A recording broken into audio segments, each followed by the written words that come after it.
Hello, everybody. Thank you for joining me. This is GGF, bringing you episode 1 of what's going to be a new Let's Play.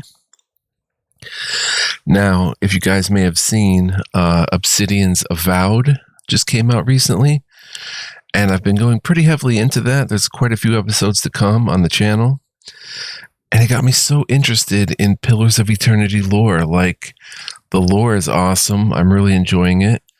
So I thought, what better way to complement the Avowed playthrough than with the Pillars of Eternity playthrough? So I wasn't sure whether to play 1 or 2, but I thought, well, if we're going to do it, let's do it right.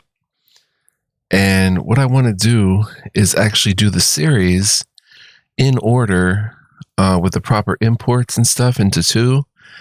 Now, I had the same idea with Dragon Age Origins, into Dragon Age 2 and all that. That is still the plan there, but, how far I get on that is the question. I'll say that I'm pretty motivated to do this, so I think at least 50 episodes, are to come of this first batch of recordings, but I can always return to it later if I burn out or something like that, but should be good. We're probably going to get quite a few episodes out of it, if I were to guess.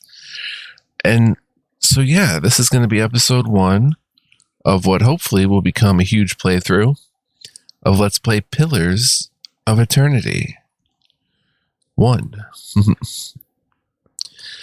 So just for a heads up, I played this once before when it first came out for about 80 hours. I had my old channel at the time. I don't remember much at all from it. And it's only going to be better now that I've been playing Avowed. So let's go, son. We're going to get it in. It's going to be so much fun. I'm really in the mood for another isometric CRPG. After playing some Wasteland 2 and then Avowed. 77,000 backers over that. This was one of the original Kickstarters. So let's start with options. Let's see, quest updates, screen edge scrolling. Take that off. No, we'll leave it on. I turned on developer commentary. If this option is enabled, developer commentary audio will play at certain points throughout the game. I'm curious to check that out. Continue movement on engagement. If enabled, friendly characters will continue moving when engaged by an enemy. I have them set to stop. Area loot in meters. We can loot multiple bodies with a single click. Alright, let's go with 4 meters for that. Difficulty. This is going to change because we are going to play on expert mode. But so far I have all this, you can pause the video and check this out. I turned off auto level companions and turned off no knockout injuries. I did this off camera, just checking things out like a little bit ago. Auto pause on character death. Enemy spotted, stop the party. Weapon ineffective, extraordinary defense, hidden object found. And then combat start, stop party movement. Graphics are set up all the way. Large, font ligatures. We use on certain characters and text font. Yeah, we'll use that. Solid HUD background, no colorblind mode. Hide off-screen pointers, no. Okay, graphics quality all the way up. Occlusion opacity. Okay, font could go a little bit higher. But anyway, sound all good to go, and controls we'll get into as we play. So let's X out, make our changes saved, and hit new game, son. Now, I'm thinking of playing on hard. It's suited for Infinity Engine veterans who are looking for a challenge. Survival requires micromanagement and optimization of stats through item spells and abilities. That sounds pretty fun. But then expert mode disables a number of helper features in the game. Players who want to rely on their own facilities and intuitions while playing the game should play expert mode. The option is selected when you start a new game. It cannot be enabled in game, and if disabled, cannot be re-enabled in that game. So we're going to do hard expert. I was thinking maybe since I'm doing expert, I should play on normal.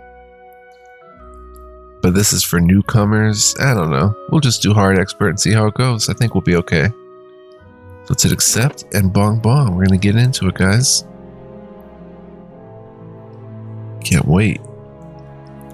Obsidian Entertainment presents Pillars of Eternity.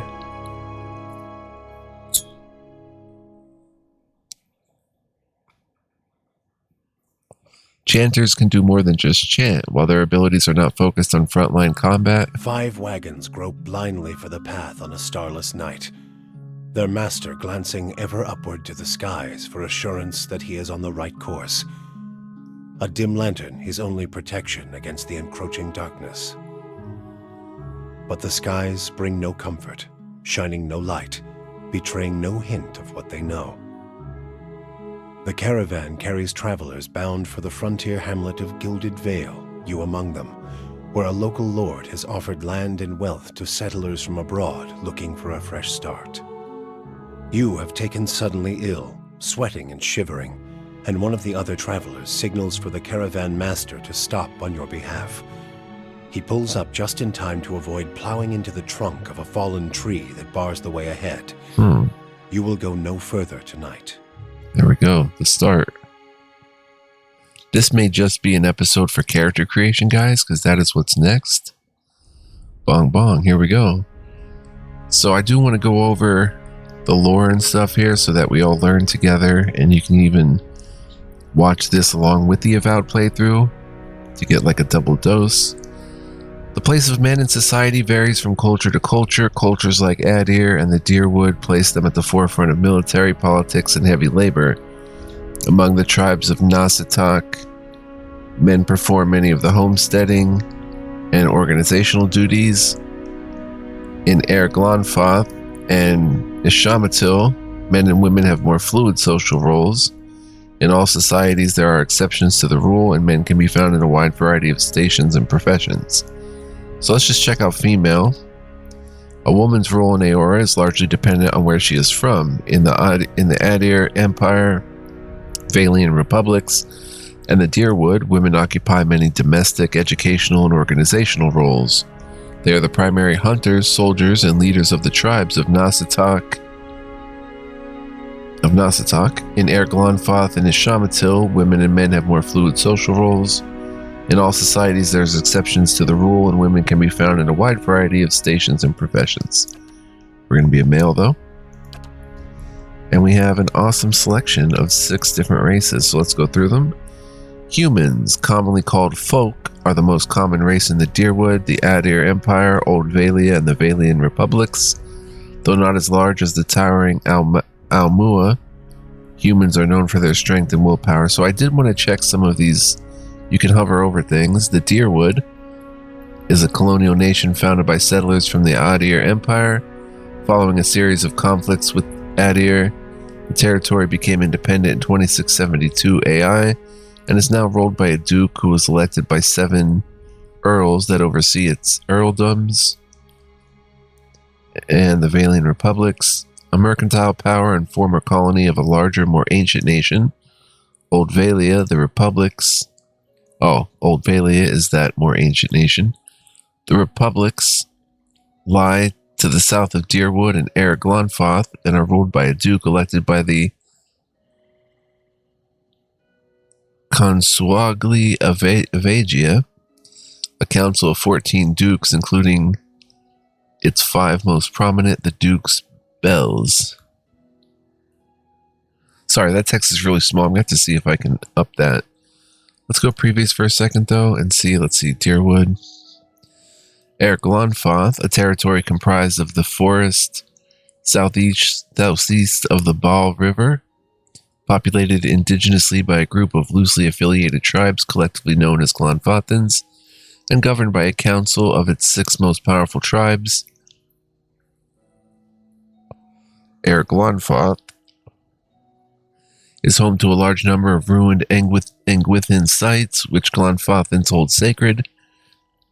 The ruins have been at the center of a number of large-scale conflicts with Deerwood and colonists, whose settlements often encroach on Glonfothan territory and who frequently seek to plunder the ruins for their relics. Engwithins, of course, are like the Daedric of this world. They disappeared at the height of their power many, many years ago. No one knows what happened to them. They left a lot of ruins. Alright, so that's the humans, though, known for their strength and willpower. Then we have the Almua. I think I'm pronouncing that right. Or Almawa? Almua? No, Almawa. I don't know. The mighty Almua are the largest of the Kith races and commonly found in or near oceans. Though not truly aquatic, they have an affinity for water, and many of their civilizations, such as Rawatai, are based on naval dominance. They are known for their unparalleled strength, so they get might +2. Humans get resolve +1, might +1. We'll go over the stats in a bit. Then there's dwarves. By virtue of land covered and number of colonies settled, dwarves are the most well-traveled race in the world. I wouldn't really expect that, but it's pretty cool. They are commonly found in the Deerwood, the Valiant Republics, and almost any colonized land. Dwarves are known for their great strength and tenacity, so they get might +2. They're not very dexterous. They get a -1, but they get +1 constitution as well. And we should actually go over these now, because we can. Resolve reflects a character's internal drive, determination, fearlessness, and the emotional intensity they can project to others. It can be useful for mental intimidation, leadership, and convincing performances. In combat, it helps characters maintain concentration and contributes to the will and deflection defenses. So we'll get into all that as well. Might represents a character's physical and spiritual strength, brute force, as well as their ability to channel powerful magic. During interactions, it can be useful for intimidating displays and acts of brute force. In combat, it contributes to both damage and healing, as well as the fortitude defense. So might, definitely done a bit differently in this one. Dexterity is an abstraction of a character's hand-eye coordination, balance, and overall grace. In interactions, it can be used for sleight of hand and fast reactions. In combat, it affects the character's action speed with all attacks, spells, and abilities, and contributes to the reflex defense. So quite a few different defenses. Oh wait, then there's Constitution. Is a combination of the character's overall health and stamina. Although it's not used much in interactions, it is sometimes checked to withstand pain or endure a physically taxing ordeal. In combat, it affects maximum health and endurance and contributes to the fortitude defense. Now we've got elves. They're the dominant race in Glonfoth and the White that wins, and are extremely common in the Deerwood and Adir. Elves are known for their speed and intelligence, as well as a commonly isolationist nature. So this introduces, they get a dexterity +1 and perception +1. Perception represents a character's senses, as well as their instinctive ability to pick up on details. In interactions, it can be used to catch someone in a lie, to make an observant comment about their appearance, or to notice something happening in the background. In combat, it contributes to accuracy, the reflex defense, and grants a bonus to interrupt. Then the next race we have is Orlans. Orlans are the smallest of the Kith races, though many cultures don't consider them to be civilized at all. Also notable for their large ears, two-tone skin, and hirsute bodies, Orlans are commonly found in Glonfoth, the Ashamato Plains, and parts of the Deerwood. They are known for their mental intensity and sharp senses.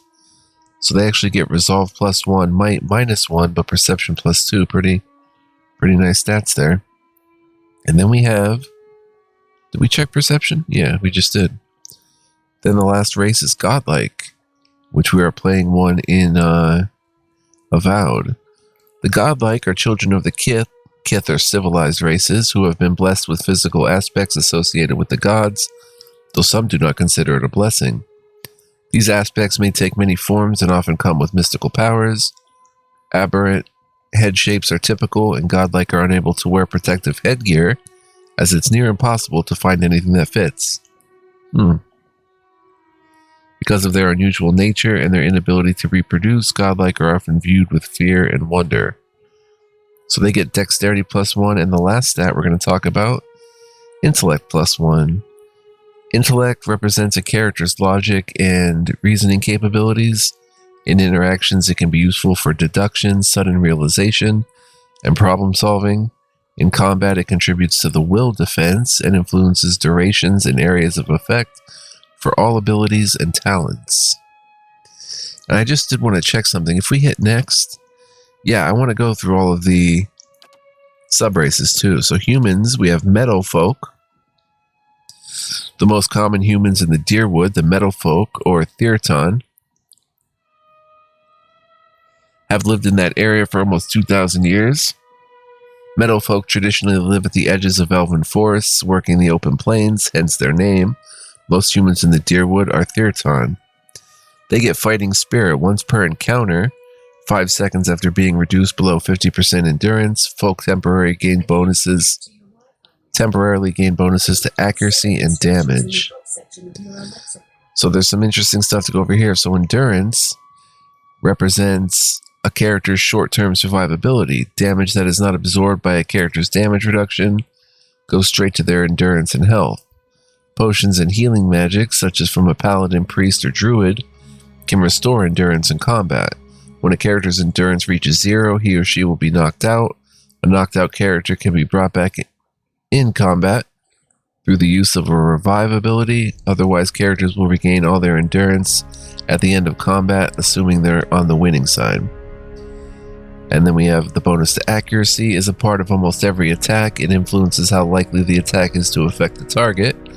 Accuracy is defined primarily by a character's class and level, but is also influenced by perception, talents, and other active effects such as spells or items.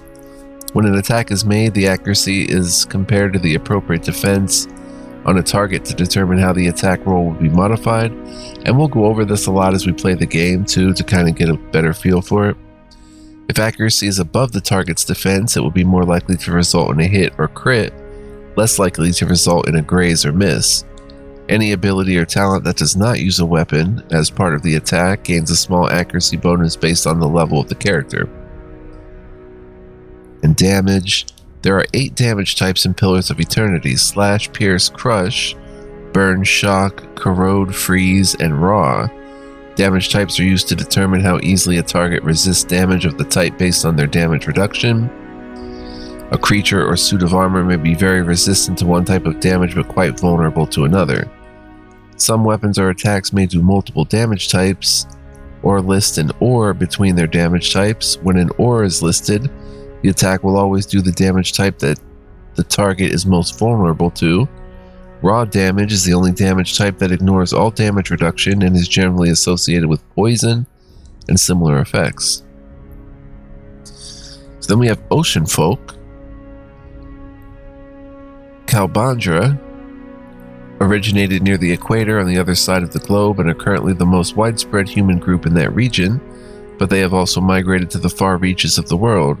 Ocean folk are the dominant culture in the Valian republics and are also common in the Deerwood. Fighting spirit, same idea. And then the savannah folk, Natlan.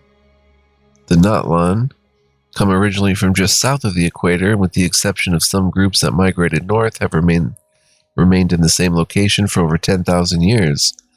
The name Natlan literally means original, while quite common in Rayad Saris. Savannah folk are not usually seen in the Deerwood and the Valian republics. So Rayad Saris, Deerwood's neighbor to the north, Rayad Saris is a nation firmly rooted in their Aothasian faith, a fervor that took hold during the events of the Saints' War and remains even after the apparent death of Aethys. The savannah folk.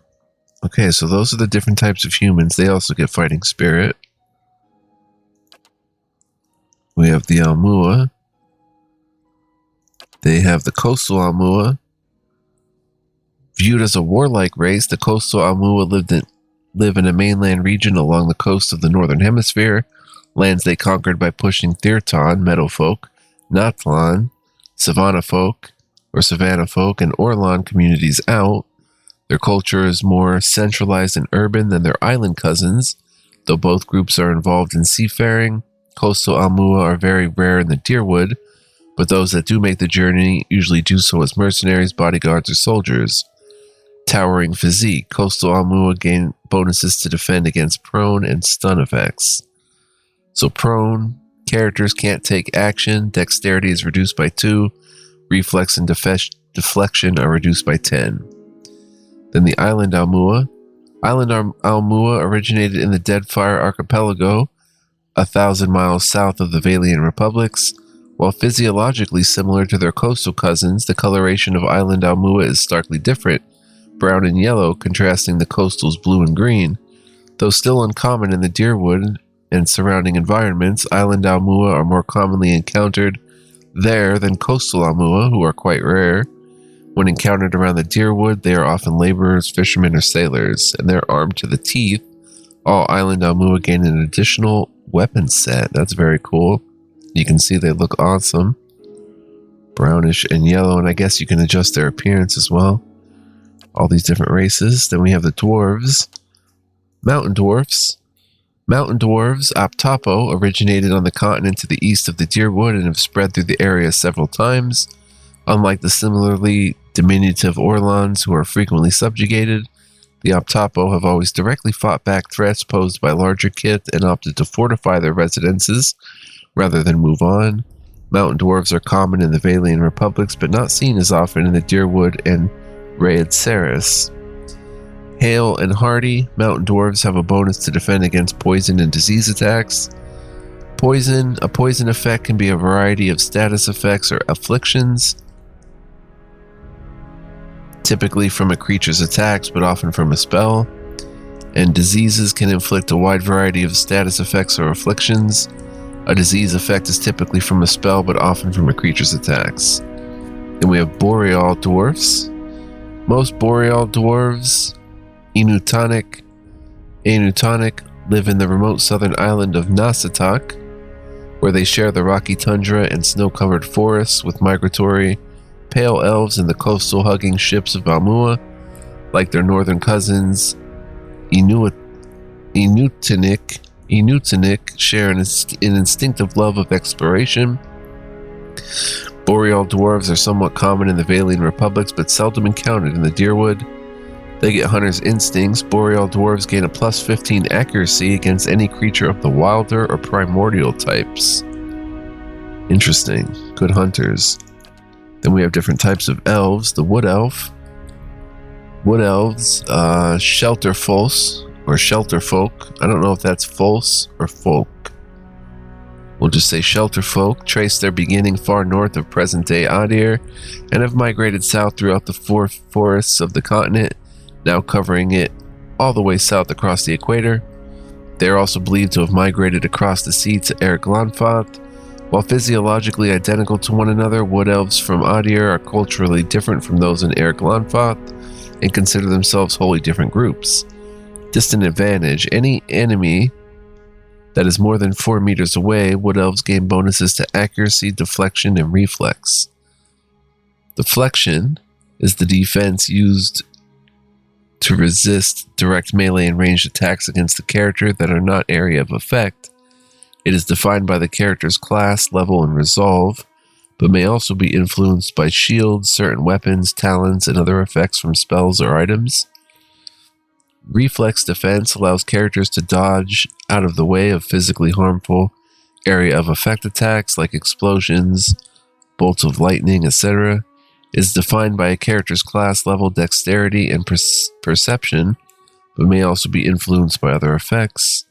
Then there's the Pale Elves. It is unclear exactly how long ago the Pale Elves, Glomfelin, came to the southern polar regions of the world, but they have lived there for at least 12,000 years based on their continuous contact with Almua traders.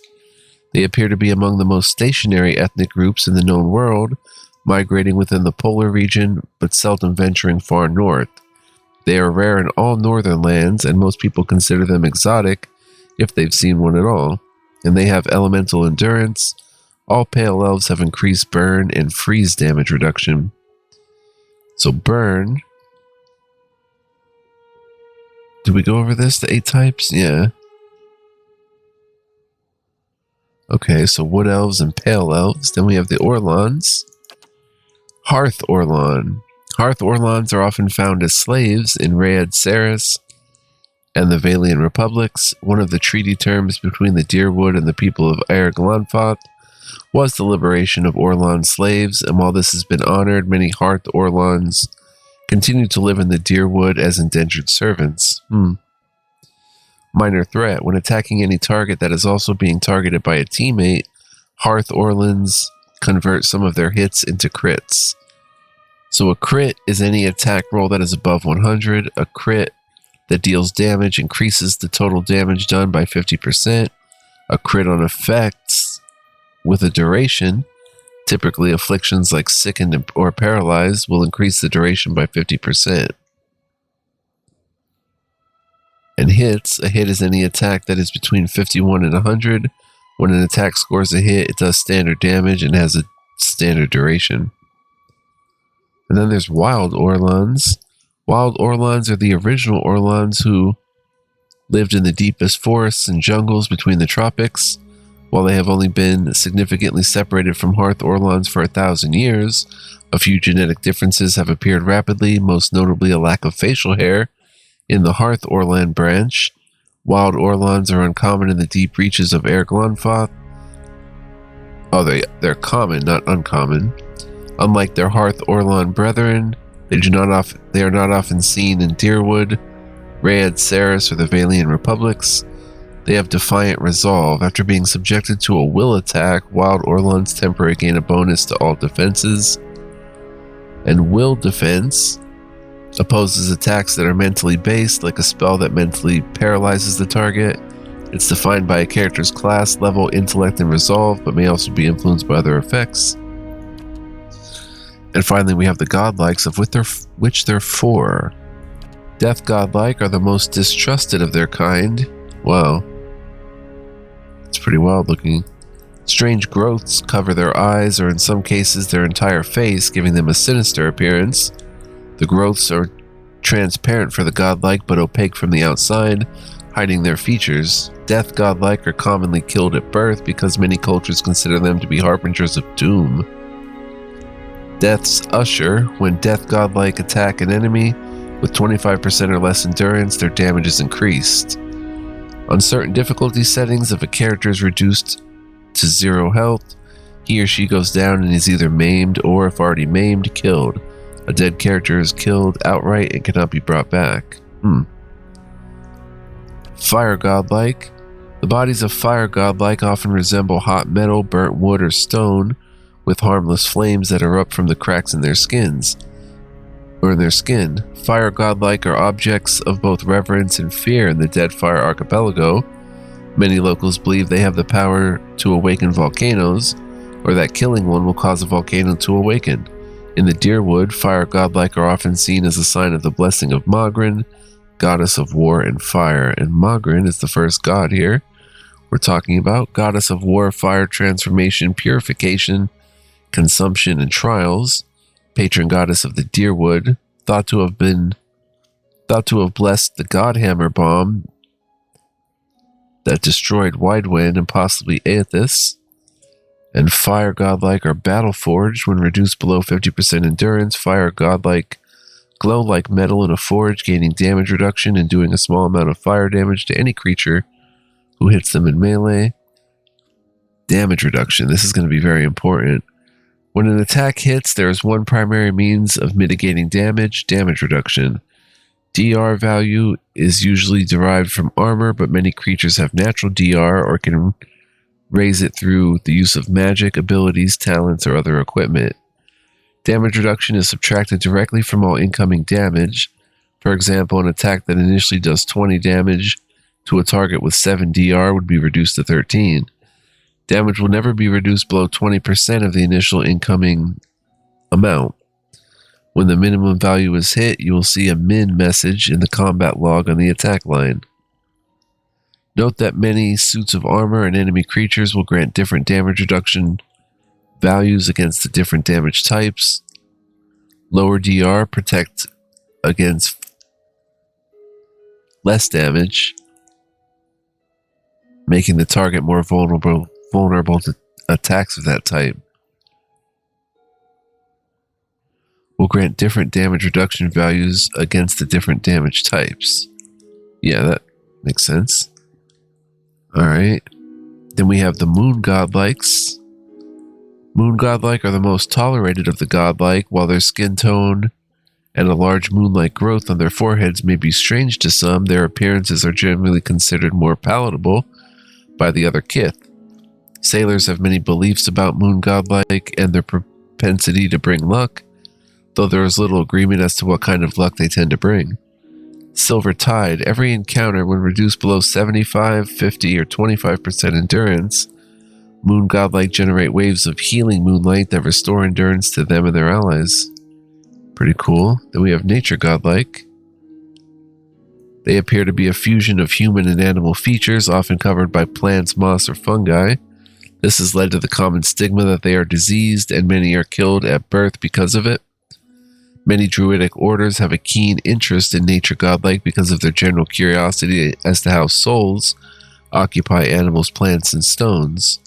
And they have the Wellspring of Life, grants a bonus to might, constitution, and dexterity when endurance is below 50%. So now that we've gone over all the types, and I have to see how much time we've spent so far, 31 minutes, we are probably going to be... It could be a dwarf or something different. I'm usually an elf. I think... Pale elves in the polar region, the Glomfelin. That sounds pretty cool. But what would be another choice? Say we were to pick dwarf. Boreal. Gain 15 accuracy against any creature of the wilder or primordial types.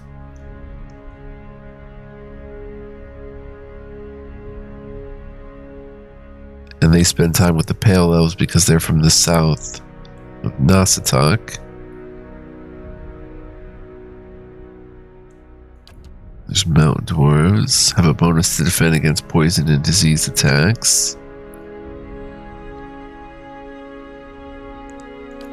Now, if I become a Pale Elf, though, we're going to be seen as exotic. They're rare in all northern lands, and most people consider them exotic, so... that could play to our benefit, I guess, but also a lot to our detriment. Yeah, Mua. Elves also get 1 dex, 1 perception. Dwarves, could be a boreal dwarf.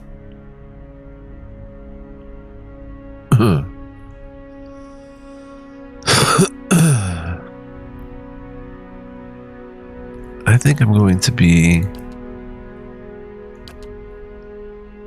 a Pale Elf. So let's go over this one more time. It's unclear exactly how long ago the Pale Elves, Glomfelin, came to the southern polar regions of the world, but they have lived there for at least 12,000 years, based on their continuous contact with Almua traders. They appear to be among the most stationary ethnic groups in the known world, migrating within the polar region, but seldom venturing far north. They are rare in all northern lands, and most people consider them exotic if they've seen one at all. They have elemental endurance. All Pale Elves have increased burn and freeze damage reduction. We could be a good old wood elf.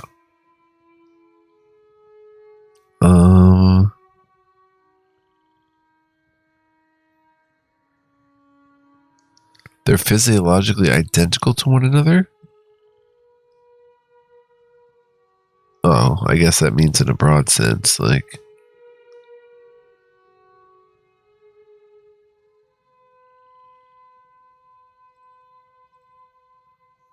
So we could be exotic, or we could be more traditional.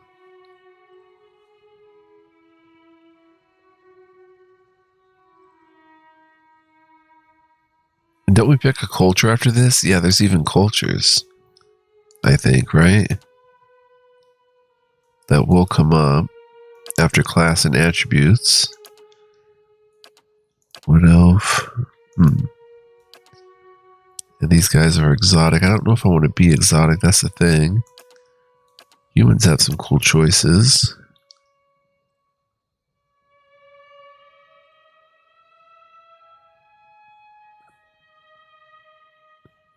Bonus to accuracy and damage. Ocean folk.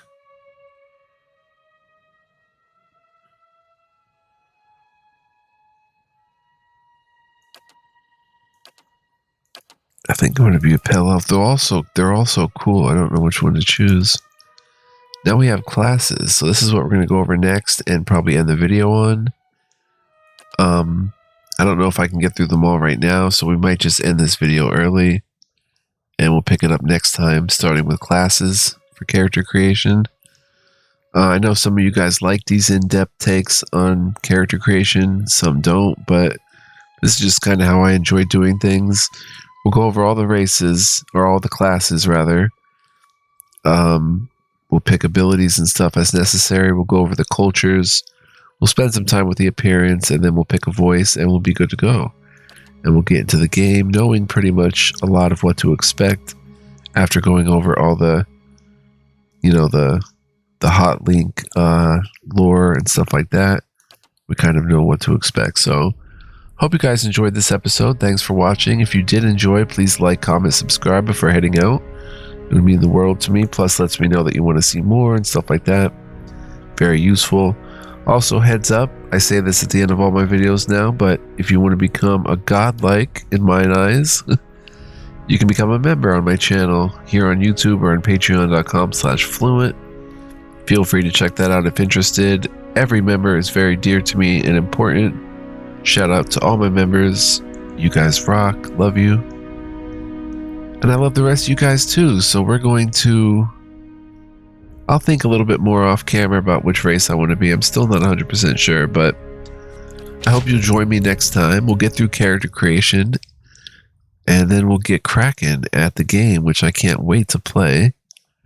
It's been a long time since I've played, and I am fully ready to go the distance with it. So hope to see you guys then. Until then, be well, live well, stay well. Much love, peace, and joy. Don't go anywhere, man. Much more Pillars of Eternity to come. Ciao for now.